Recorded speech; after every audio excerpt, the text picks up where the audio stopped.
সব দরজার ওপারে।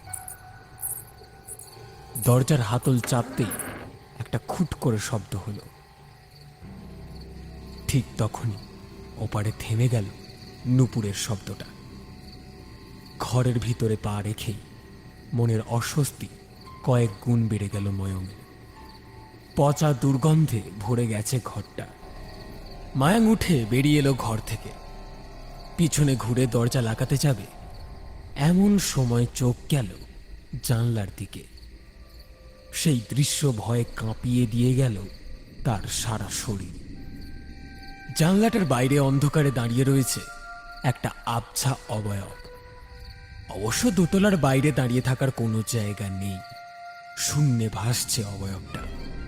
তার জ্বলন্ত চোখ ছাড়া আর কিছুই স্পষ্ট বোঝা যাচ্ছে না। সাদা চোখে মনির কোনো চিহ্ন নেই।